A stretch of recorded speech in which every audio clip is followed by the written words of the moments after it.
Good old spoon. Brilliant for reflections and great for portraits. You don't have to use a spoon. You can find any object that's got reflective surface. I have a saucepan lid there. Okay, you could get lots of really nice distortions by looking at shapes and the light parts and the dark parts if the spoon is too hard. But what you have to remember is the spoon inverts the image. Okay, so on one side you've got it the right way round, the reflection, but on the other side it inverts. And I love setting this task for my students because you know when they've not looked at the spoon, because the image won't be upside down. Oh, me not, teacher. Anyway, I'm going to be using today, put the saucepan down, I'm going to be using a chalk pastel kind of Conti pencil. I'm going to be using my 2B pencil, good old favourite. I'm going to be using a smudge stick, save my fingers from getting dirty, which they already are from the previous one. And I've got some charcoal and a box of chalks, of which I'm only looking at the white because I'm very aware that some of you have only got pencils, rubbers, and you might not even have a black and white chalk at home unless you bought the art packs. I've also got a putty rubber as well. But this task can be tackled by anybody, any year, and it obviously has benefits for those of you doing GCSE that need to have an extension to your coursework where you're taking charge and control. Okay then, before I do a time lapse, I'm going to show you how to try and plot your spoon. So the spoon obviously has a length, and if you notice I'm holding my hand by the edge of it, I know that my spoon has a top part here and a bottom part there. I'm going to have to swap my pencil because you're not going to see as I draft that out, because it should be very light when you draft out. Now obviously the camera lens is different to where I'm stood at the side looking at it, whereas the camera's up here. I know from that initial measurement that this head fits in almost 3 times to that spoon. So when I come to sketch out and map, the fact that it's lying right next door helps.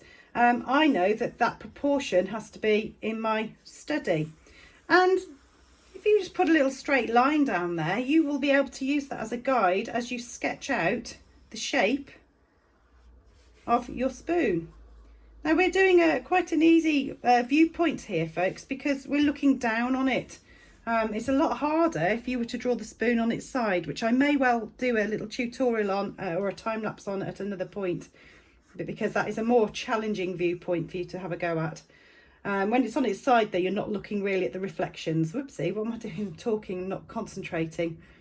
That's so important. People always say that you have to concentrate when you do your artwork. You do. And it's the same with landscape. You can see here I've actually struggled to get that one edge to be symmetrical. So the little tips you can do is turn it on its side, persevere with it, and try and correct as you go along, which I will be doing because I'm not happy with that one side. If I don't see it as symmetrical, it'll be fine. So artists will keep sketching out and working on their studies. Now I've got sugar paper here. It's slightly darker paper. It's very expensive if you go and get it from the shops, but you can use obviously normal white paper for this and you apply exactly the same. So my first trick is going to be to darken that background straight away. I'm going to cross hatch and darken that background. And that will take me a while, and I'll neaten it up in a few minutes because it takes time to obviously work into it. Notice I'm now cross hatching. And the reason why I'm darkening that, and you can hopefully see the immediate effect that gives to the spoon, is because the spoon has got the lightest parts, which are the white bits, which I was going to do in chalk. Okay, and you will need to make sure that they stand out and they have more contrast. So if you darken your background slightly first, then use a smudge stick, then that will obviously have an impact. And you keep making those refined judgments all along. Now this study will take you probably a good hour. I'm obviously going to whiz one up in about 15 minutes on time lapse, and I will have made mistakes because it's just a demonstration. It's not supposed to be, in my case, a masterpiece. It's just literally, how do we get these effects right? You can see that the spoon now is lighter than that background. Now if I go to the other extreme and plot where it is very, very light, I've got a light reflection there.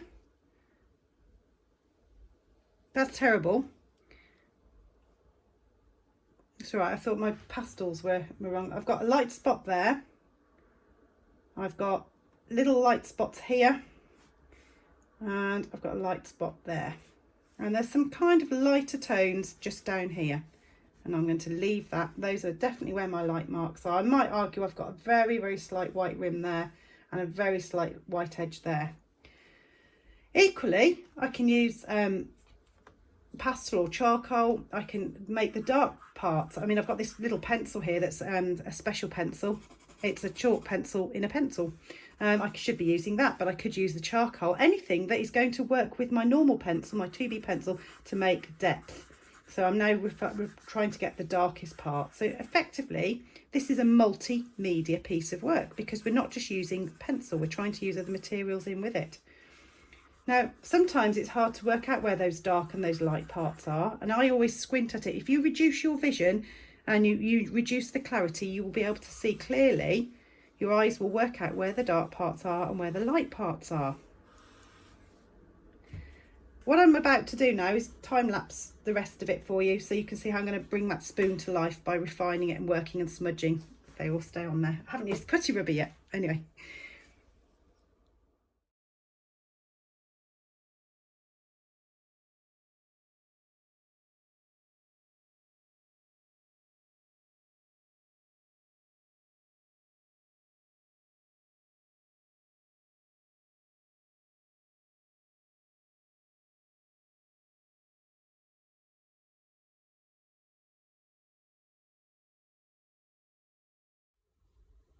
Something quite interesting, I turned my lights off just to try and get a nice photograph of this. And if you look at the spoons, the minute I put my lights back on, very, very different response. So your reflections will differ from whatever directional or non-directional light you have. Interesting.